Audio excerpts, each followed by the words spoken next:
Gita LLB ধারাবাহিকে আজকের নতুন পর্বে দেখা যায় অর্ধয়ন ও তার সঙ্গীরা অনেক অনুসন্ধানের পর অবশেষে একটি গাড়ির ভিতর থেকে পঙ্কজের সঙ্গে মিনুর মৃতদেহ উদ্ধার করে। সঙ্গে সঙ্গে অর্ধয়ন গীতাকে ফোন করে জানায়, আপনার সন্দেহ একেবারে ঠিক ছিল।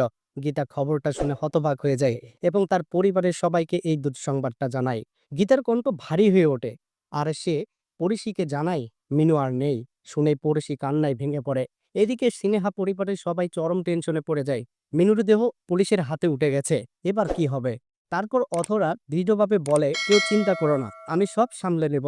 আর সে সঙ্গে সঙ্গে তার আঙ্কেলকে ফোন করে জানায়, আজ রাতেই তাকে দেখা করতে হবে, আমরা সমস্যায় পড়েছি। অথরা আবার পড়শিকে ফোন করে তাকে বাড়ি ফিরানোর চেষ্টা করে, কিন্তু পড়শি জানায় সে সব বুঝে ফেলেছে। মিনু মারা গেছে এটা সে জানে। পড়শি বলে, আমার পথের দিশারিকে তোমরা কেড়ে নিয়েছো, আমি তার খুনের বিচার চাই, আমি কাউকে তোমাদের ছাড়বো না। তারপর গীতা পড়শির হাত থেকে ফোনটা নিয়ে বলে, আপনাদের অপরাধী ছাড়া আমি আর কিছুই দেখছি না। এরপরে গীতা পড়শিকে নিচের বেডরুমে নিয়ে যায় এবং বলে, আজ রাতটা তুমি এখানেই কাটাবে। মেহেক অবাক হয়ে বলে, বৌদি এটা তো দাদার ঘর। গীতা জবাব দেয়, এখন পড়শির দায়িত্ব আমার। অন্যদিকে অর্ধায়ন অধরাকে জানায়, আমরা স্কুটির মালকিনকে খুঁজে পেয়েছি, ওর নাম গীতা গাঙ্গুলি, ঠিকানাও বের হয়েছে, সে বস্তিতে থাকে। অধরা উত্তেজিত হয়ে বলে, তাহলে আর দেরি কেন, গিয়ে ওকে নিয়ে এসো।